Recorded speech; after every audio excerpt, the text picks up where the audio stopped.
Jacques Bricmont de l'Union européenne de radio-télévision.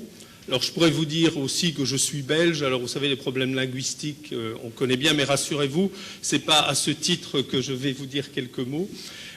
J'ai retenu des discussions, deux choses, culture, les langues et la culture, les langues et le business. Alors il semblerait aussi que ce soit quand même le business qui soit le principal moteur de l'apprentissage des langues. On le voit dans le choix des langues qui sont étudiées, c'est pas...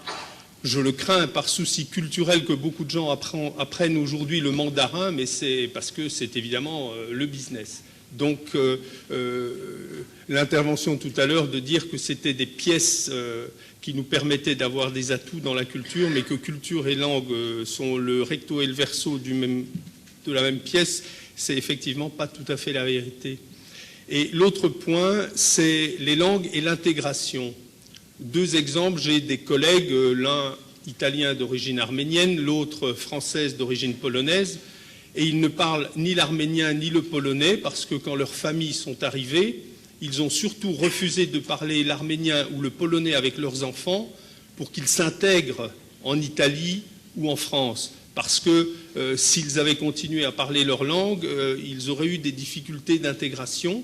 Et donc, ils ont refusé d'apprendre leur langue paternelle, maternelle à leurs enfants pour qu'ils s'intègrent. Donc là se pose une question, et j'en viens à mes activités de radiodiffuseur. Je pense que mon collègue Jürgen vous a peut-être dit ce que font les télévisions publiques européennes en matière de dialogue interculturel. Sinon, on se fera un plaisir de vous l'expliquer. Mais la question se pose souvent pour les chaînes publiques, doivent-ils diffuser des programmes dans les langues des immigrés majoritaires, par exemple le turc en Allemagne ou l'arabe en Belgique, etc. Et là, il y a l'éternelle question de l'intégration.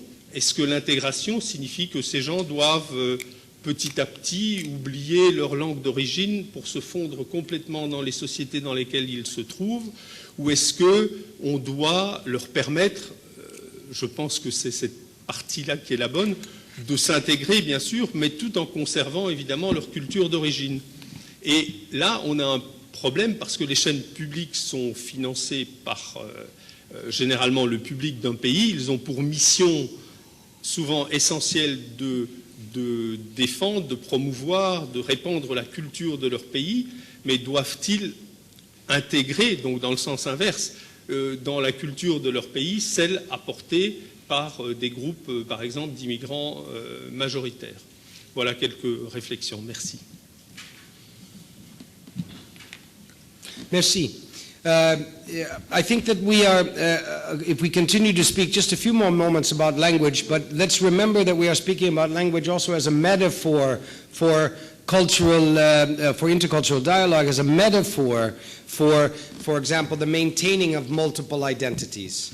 This is the question that you have just, of course, put on the table. How do we encourage people to maintain several identities? Is there something negative towards our Europeanization or our national interests in this?